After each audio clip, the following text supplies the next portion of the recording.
श्री रामकृष्ण भक्त मालिका स्वामी सुबोधानंद प्रथम भाग।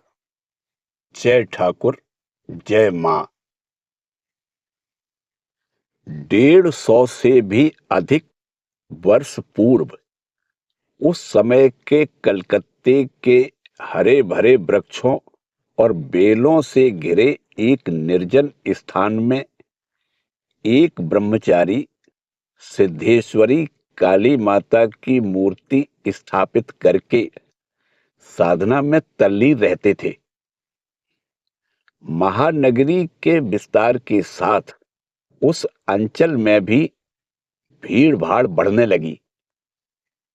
यह देखकर ब्रह्मचारी ने जगदम्बा से कहा, मां, मैं तो अब यहां नहीं रह सकूंगा।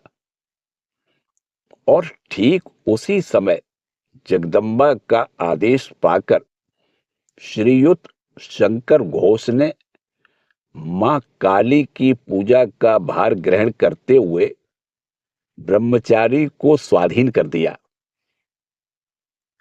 ठनठनिया की प्रसिद्ध सिद्धेश्वरी देवी तभी से घोष वंश की सेवा पूजा ग्रहण करती आ रही हैं। उस इलाके में शंकर घोष लेन आज भी उन्हीं वंश चूड़ामणि का नाम धारण करते हुए धन्य हो रहा है। स्वामी सुबोधानंद के पिता श्री कृष्णदास घोष इन्हीं शंकर घोष के पुत्र थे। उनकी माता का नाम नयनतारा था। 23 नंबर शंकर घोष लेन में इनका मकान विद्यमान है। कृष्णदास का ब्राह्म समाज में आना जाना था तथा बीच बीच में वे अपने पुत्रों को भी वहां ले जाया करते थे। इसके अलावा वे अच्छे अच्छे धर्म ग्रंथ लाकर अपने बच्चों को पढ़ाया करते थे। सुबोधानंद महाराज कहते थे, बचपन में मैं साधु संतों की जीवनी अधिक पढ़ा करता था। देखता था उनकी जीवन धारा कैसे परिवर्तित हुई। भक्तिमती मां नयनतारा श्रीमद् भागवत आदि ग्रंथों का पाठ करती थी तथा बच्चों को पौराणिक आख्यान आदि सुनाकर उनमें धार्मिक अभिरुचि जागृत करती थी। संभवतः इन्हीं संस्कारों के फलस्वरूप स्वामी सुबोधानंद अपनी आयु के अंतिम दिनों में भी बेलूड़ मठ की दूसरी मंजिल के गंगा की ओर वाले बरामदे में काफी देर तक आध्यात्म रामायण आदि ग्रंथों को पढ़ने में लगे रहते थे और पूछने पर कहते थे, इससे मन में सद्भाव बना रहता है। स्वामी सुबोधानंद का पूर्व नाम सुबोध चंद्र घोष था। अधिकांश गुरु भाइयों से कम उम्र होने के कारण वे लोग उन्हें स्नेहपूर्वक खोका कहा करते थे। बंगला में छोटे बच्चे को स्नेहपूर्वक खोका कहते हैं। रामकृष्ण संघ में वे खोका महाराज के नाम से जाने जाते थे। उनकी माता का विश्वास था कि देवता की कृपा के फलस्वरूप ही उन्हें इस पुत्र रत्न की प्राप्ति हुई है। अतः वे इन्हें देवता कहकर पुकारती थी। सुबोध का जन्म 8 नवंबर 1867 ईस्वी शुक्रवार कार्तिक शुक्ला द्वादशी को रात 10:30 बजे हुआ था। उनके जन्म के पहले कलकत्ते में एक जोर की आंधी आई थी, इसलिए घर में कोई कोई उन्हें छोड़ो यानी झंझाबाती कहकर भी पुकारते थे। शैशव काल से ही सुबोध के प्रत्येक क्रियाकलाप तथा वार्तालाप में एक ऐसी सरलता एवं तेज युक्त मधुरता व्यक्त होती थी कि जो अनायास ही हमजोलियों तथा बच्चों का भी चित्त आकृष्ट कर लेती थी। इसके अतिरिक्त विद्यार्थी जीवन में उन्होंने अपनी कुशाग्र बुद्धि के फलस्वरूप अध्यापकों की प्रशंसा भी अर्जित की थी। प्राथमिक विद्यालय में पढ़ना समाप्त होने पर वे अल्बर्ट कॉलेजिएट स्कूल में भर्ती हुए और बाद में विद्यासागर महाशय के विद्यालय में पढ़ने लगे। विद्यालय में गणित में उनकी विशेष योग्यता दिख पड़ती थी। इन्हीं दिनों सुबोध के पिता ने उन्हें श्री रामकृष्ण देव के बारे में बताया तथा केशव चंद्र सेन के साथ उनके मिलन का विस्तार से वर्णन किया। केशव बाबू की पत्रिका से भी सुबोध को उनके बारे में काफी जानकारी मिली। बाद में पिता के द्वारा लाई हुई पुस्तकों में सुरेश चंद्र दत्त विरचित परमहंस रामकृष्णेर उक्ति नामक बंगला पुस्तक उनके हाथ लगी, जिसे पढ़कर उनके मन में इन महापुरुष के दर्शन की इच्छा अत्यंत तीव्र हो गई। उन्होंने पिताजी से स्वयं को दक्षिणेश्वर ले चलने का आग्रह किया। पिताजी सहमत हुए और अवसर की प्रतीक्षा करने लगे, परंतु सुबोध के लिए यह विलंब असह्य हो उठा। उन्होंने अपने सहपाठी तथा पड़ोसी मित्र क्षीरोद चंद्र मित्र के साथ सलाह की और तद अनुसार 1884 ईस्वी की रथ यात्रा के दिन सूर्योदय के पहले ही दोनों एक साथ दक्षिणेश्वर को चल दिए। रास्ता दोनों के लिए अनजाना था, अतः गंतव्य स्थल को पीछे छोड़कर वे अरियादह पहुंच गए। वहां उन्हें पता चला कि दक्षिणेश्वर जाने के लिए उन्हें पीछे लौटना होगा। शहर में रहने वाले सुबोध के लिए धान के खेत तथा ग्रामीण वातावरण देखने का यह पहला ही मौका था, अतः इससे उन्हें आनंद तो काफी मिला, पर देरी हो जाने के कारण माता पिता को चिंता होगी तथा वे नाराज होंगे। इस भय से उन्होंने कहा, क्षीरोद लौट चलें, दोपहर तो हो गई, रात होने के पहले घर पहुंचना जरूरी है। परंतु क्षीरोद ने उन्हें धीरज रखने को कहा और वे शीघ्र ही दक्षिणेश्वर पहुंच गए। श्री रामकृष्ण देव के पास पहुंचने पर सुबोध ने पहले क्षीरोद को कमरे में प्रवेश करने को कहा। क्षीरोद ने अंदर जाकर ठाकुर को प्रणाम किया। ठाकुर ने पूछा, आप लोग कहां से आ रहे हो?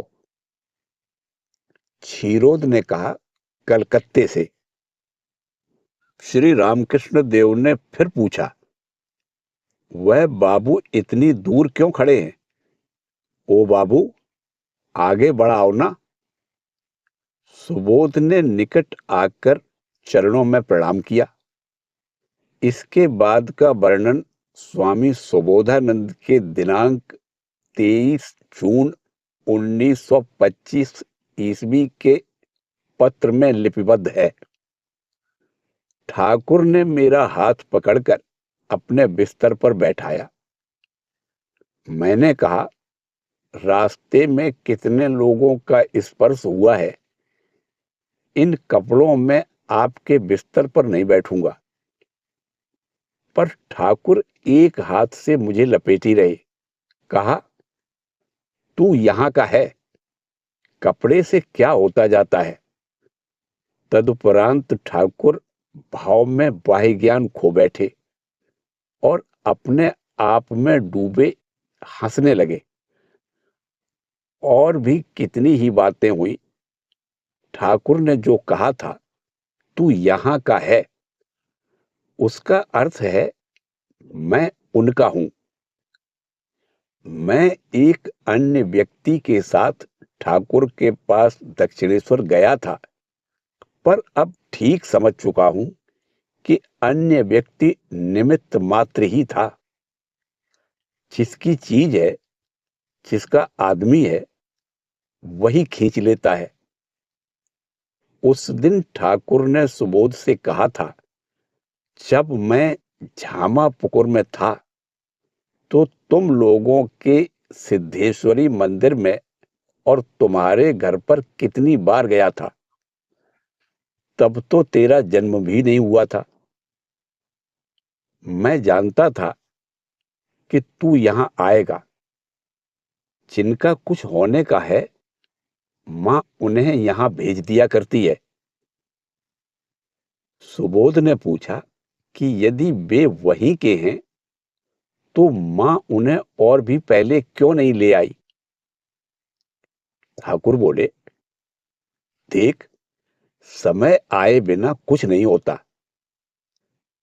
तदंतर सुबोध तथा क्षीरोद के विदा मांगने पर ठाकुर ने उन्हें शनिवार या मंगलवार को पुनः आने के लिए कहा।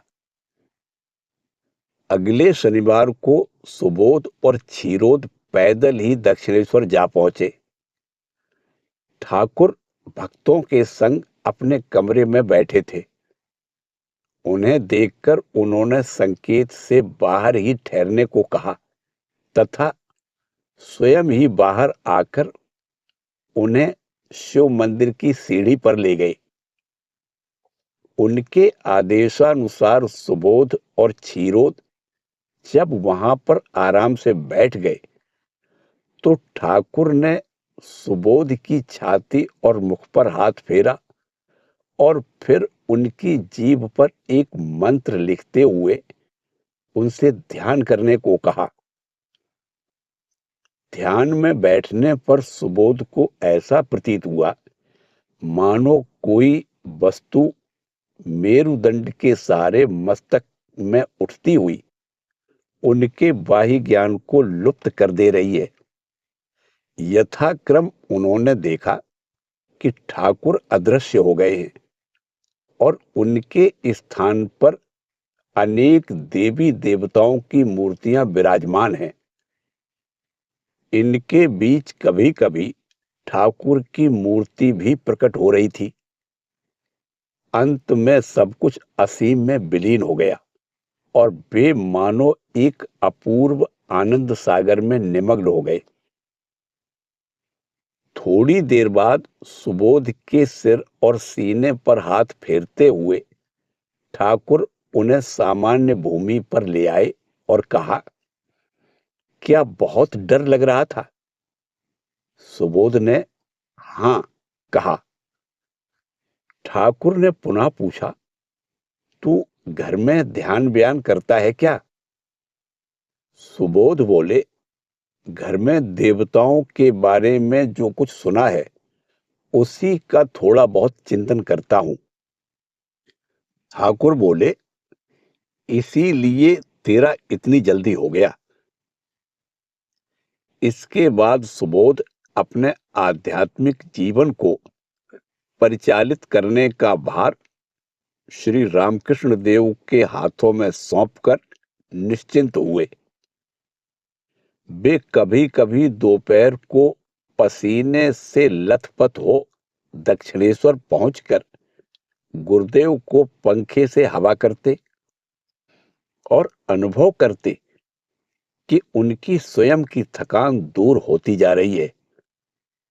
किसी किसी दिन यह सोचकर कि सुबोध को खड़े रहने में तकलीफ होगी, ठाकुर उन्हें बिस्तर पर बैठकर पंखा डुलाने को कहते और दूसरे ही क्षण उन्हें बगल में सुलाते हुए स्वयं ही पंखा लेकर उनको हवा करने लगते।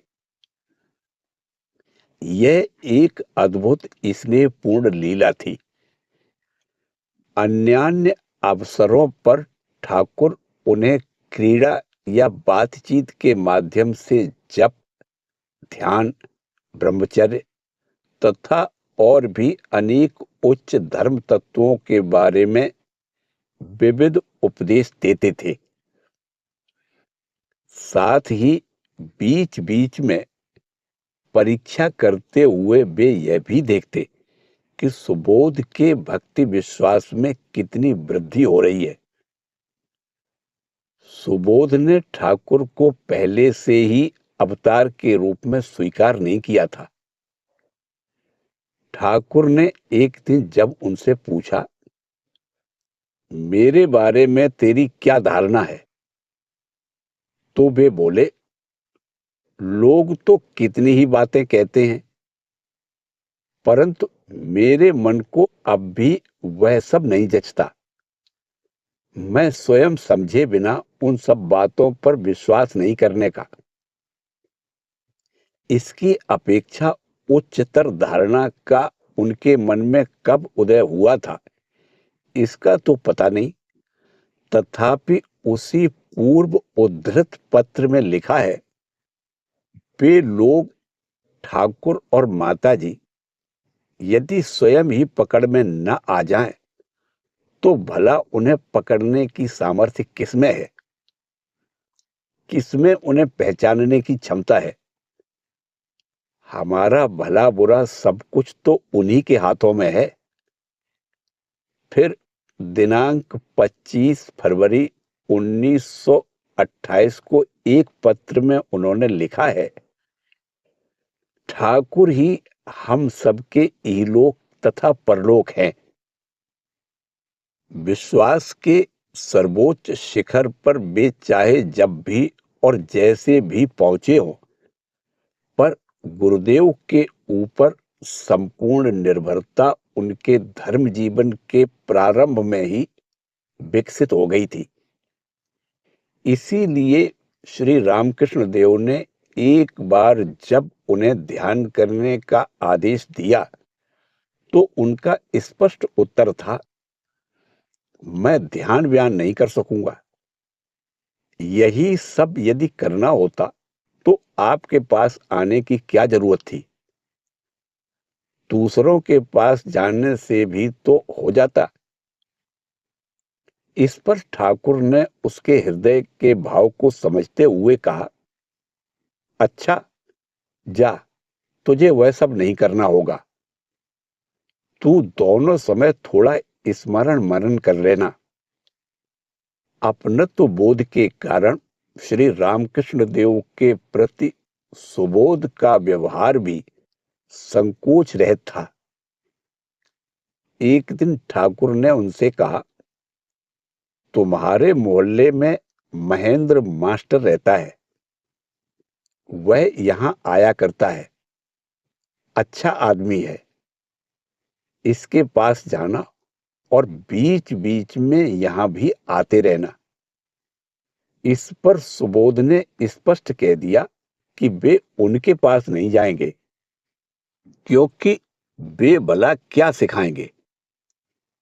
वे यदि सिखाने के योग्य होते तो स्वयं ही ऐसी बेतुकी गृहस्थी नहीं बसाते, वे संसार त्याग देते। बात सुनकर ठाकुर कह उठे, अरे राखाल, सुन रहा है, यह शैतान खोका क्या कह रहा है। अरे वह क्या अपनी बुद्धि से सोचकर कुछ कहेगा, वह तो यही की बातें कहेगा। पर अंत में श्री रामकृष्ण देव के आदेश का पालन करते हुए वे मास्टर महाशय के यहां गए। वहां उन्होंने जो कुछ सुना, उससे मुक्त होकर उन्होंने बिना किसी दुविधा के अपनी धारणा बदल दी और मास्टर महाशय की ओर श्रद्धा की दृष्टि से देखने लगे। उस दिन निरहंकारी मास्टर महाशय ने सब कुछ सुनकर कहा था, ठीक ही तो है, लोग समुद्र को जाते हैं तो कोई मटका लेकर, कोई कलश लेकर और कोई लोटा लेकर जाता है। सभी अपने अपने पात्रों में जल भरकर लाते हैं और उसमें से दूसरों को थोड़ा थोड़ा देते हैं। पर मुझे लगा था कि दुनिया का सारा रहस्य मैंने जान लिया है, पर आश्चर्य, उनके साथ बात करने पर पता चला कि मेरी सारी विद्या अविद्या मात्र है। जिस विद्या से ब्रह्म ज्ञान प्राप्त हो, अविद्या का अंधकार दूर हो, वही विद्या विद्या है। उनकी एक ही बात से मेरा सब कुछ बह गया। मन में आया, कितने अचरज की बात है कि इसी विद्या पर मनुष्य को इतना घमंड है। श्री रामकृष्ण देव के भाव की ओर आकृष्ट होने के बाद सुबोध को भौहों के बीच एक ज्योति का दर्शन होने लगा। पता चलने पर उनको माँ ने सावधान कर दिया कि वे यह बात किसी को भी न बताएं। परंतु इसमें चिंतित होने का कोई कारण न देख सुबोध ने सहज भाव से कहा, इसमें मेरा नुकसान क्या है माँ? मुझे तो यह ज्योति नहीं चाहिए, वरन ज्योति के मूल में जो हैं उन्हें मैं चाहता हूं।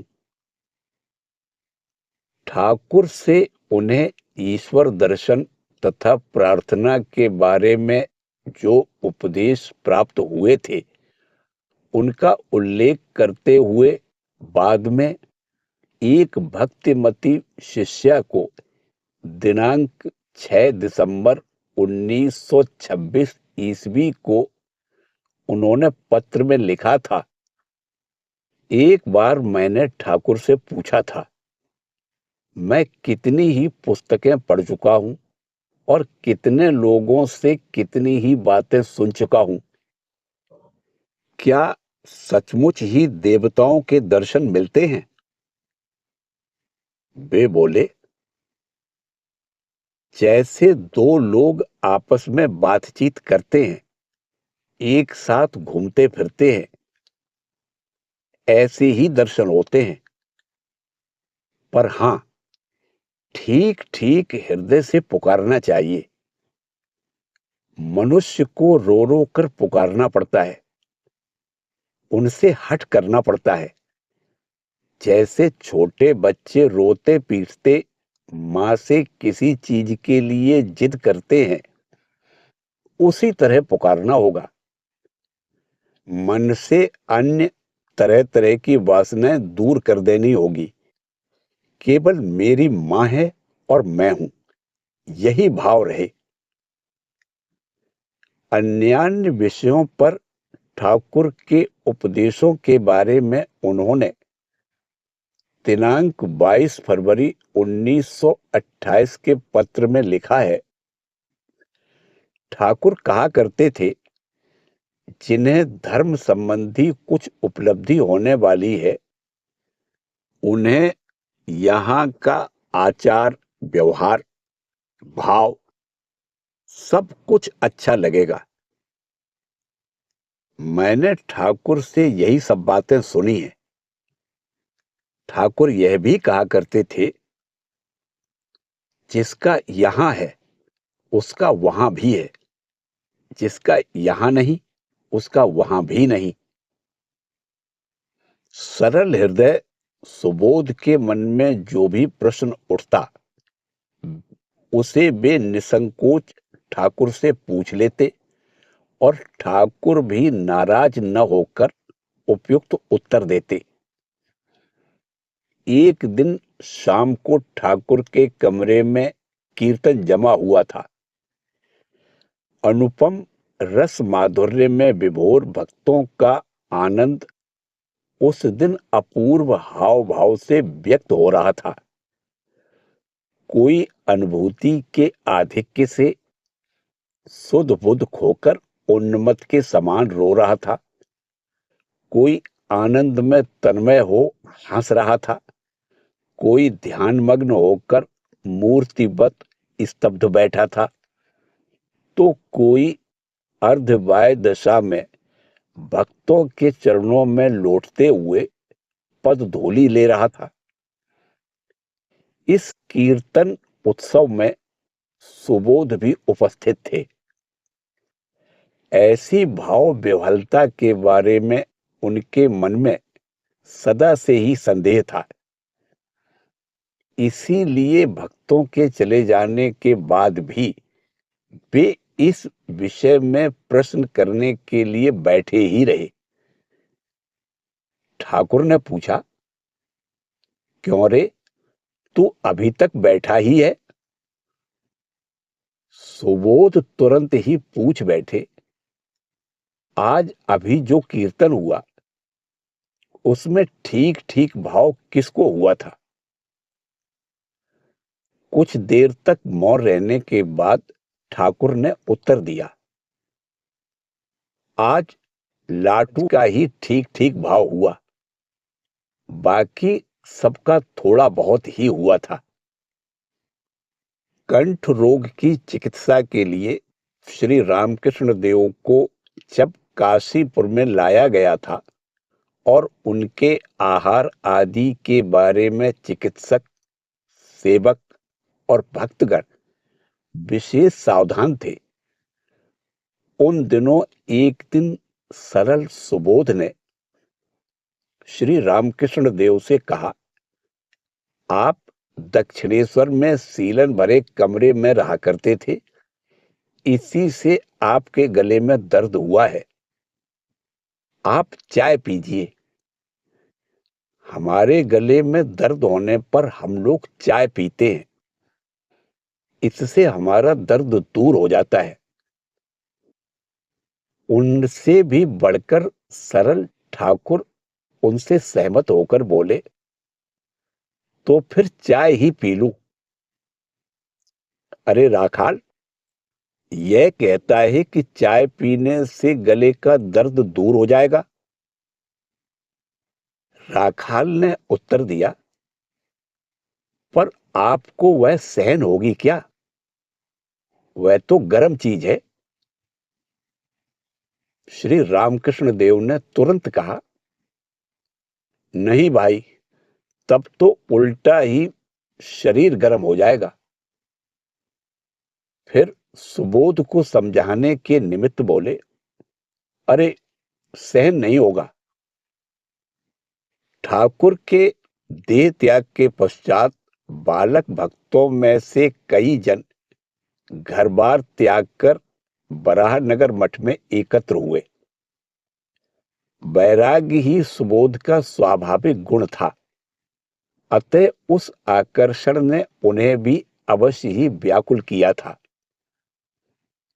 सुनने में आता है कि श्री रामकृष्ण देव से मिलने के पूर्व ही जब उनके विवाह की चर्चा उठी थी, तो उन्होंने पिता को बता दिया कि वे विवाह करके संसार में आबद्ध नहीं होंगे। यदि जोर जबरदस्ती से विवाह किया गया तो भी घर में रहकर गृहस्थी संभालना उनके लिए संभव नहीं होगा। पिता ने इसे उनका बचपना ही समझा, इसीलिए वे बोले, तू विवाह क्यों नहीं करेगा? अच्छी तरह पढ़ाई लिखाई कर तो खूब बड़े घर में शादी होगी। पिता ने संभवतः यह बात उन्हें पढ़ाई में उत्साह देने के लिए कही थी, परंतु इसका फल उल्टा ही हुआ। सुबोध को लगा कि पढ़ाई में निपुणता दिखाने पर यह अवांछनीय विवाह निश्चित ही हो जाएगा, अतः अब से उनका अध्ययन से मन उचट गया। उन दिनों वे विद्यासागर महाशय के विद्यालय में द्वितीय श्रेणी में पढ़ते थे। इन्हीं दिनों में उनका पहली बार दक्षिणेश्वर जाना भी हुआ था। अब श्री रामकृष्ण देव के संपर्क में आने से वह नव वैराग्य और भी तीव्र हो उठा था।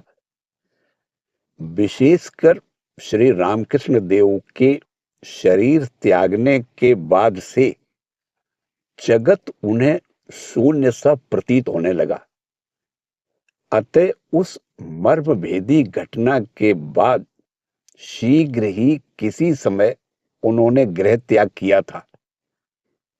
घर से निकलने के पूर्व जब वे ठनठनिया की मां काली को प्रणाम करने लगे तो उन्हें लगा मानो बड़ा भयकारा जगदम्बा मंद हास्य के साथ कह रही हो, भय कैसा रे, मैं तो तेरे संग हूं, भय की कोई बात नहीं।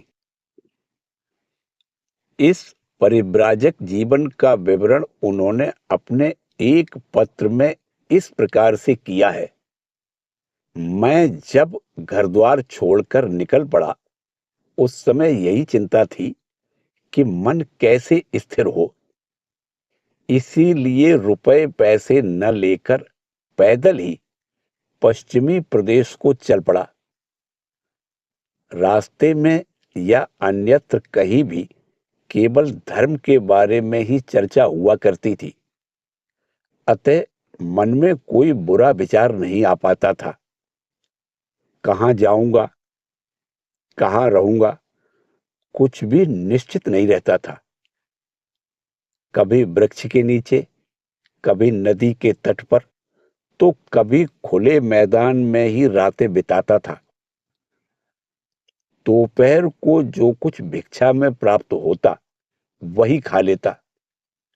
वर्षा होने पर भीगे कपड़े शरीर पर ही सूख जाते। कुर्ता, जूते, छाता आदि किसी चीज का भी उपयोग नहीं करता था। अतः ऐसी अवस्था में रिपुओं को थोड़ा सा भी मौका नहीं मिलता था। ग्रांड ट्रक रोड पर पैदल चलते हुए क्रमशः वे वाराणसी जा पहुंचे। वहां उन्होंने गंगा स्नान तथा विश्वनाथ अन्नपूर्णा के दर्शन किए, परंतु वे इसके आगे नहीं जा सके क्योंकि परिवार तथा रिश्ते के लोग संवाद मिलने पर उन्हें पकड़कर घर ले आए। फिर भी जिसका मन घर को त्याग चुका हो उसे घर भला कैसे बांध कर रख सकेगा। अतः कुछ दिन बाद ही सुबोध बराहनगर मठ में सम्मिलित होकर सन्यासी हो गए। थोड़े दिन बराहनगर मठ में बिताने के बाद स्वामी सुबोधानंद 1889 ईस्वी के दिसंबर में ब्रह्मानंद जी के संग तीर्थ दर्शन तथा तपस्या के लिए गए। इसका वर्णन हम ब्रह्मानंद अध्याय में कर चुके हैं। महाराज के साथ वृंदावन में कुछ समय तक तपस्या करने के पश्चात वे केदारनाथ तथा बद्री नारायण के दर्शन को चल दिए। इसके उपरांत हिमालय में थोड़े दिन बिताकर वे मठ में आए और बाद में तीर्थ पर्यटन के निमित्त दक्षिण भारत को चले। इसी भ्रमण काल में उन्होंने विभिन्न देवी देवताओं तथा मंदिरों से संबंधित कहानियां लिख ली थी और परवर्ती काल में धर्म चर्चा करते समय उन्हें उद्धृत करते हुए अपने कथन को अत्यंत हृदयग्राही बना लेते थे। उनकी तपस्या तथा तीर्थ भ्रमण के संबंध में तो एक अद्भुत घटनाओं का पता चलता है। एक बार भाद्र के महीने में वे फल्गु नदी पार कर रहे थे। नदी में उस समय कमर तक पानी था। एक व्यक्ति को नदी पार करते देखकर वे भी आगे बढ़े तथा उसके पीछे और भी एक व्यक्ति चले। स्वामी सुबोधानंद तैरने में कुशल नहीं थे। नदी पार करते समय अचानक ही बाढ़ आ जाने से उनके प्राण संकट में पड़ गए। तब उन्होंने अपने पीछे आने वाले व्यक्ति से अपने गुरु भाइयों को यह समाचार भेजने का अनुरोध किया तथा श्री रामकृष्ण देव को प्रणाम करते हुए कहा, ठाकुर, यह लो मेरा अंतिम प्रणाम। तब तक वे पानी में डूब चुके थे, परंतु बाद में उन्होंने पाया कि किसी ने उन्हें खींचकर सुरक्षित स्थान में ला छोड़ा है। इसी के साथ श्री रामकृष्ण देव के अंतरंग शिष्य स्वामी सुबोधानंद जी के जीवन परिचय का प्रथम भाग समाप्त होता है। शेष भाग अगले वीडियो में। जय ठाकुर, जय मां।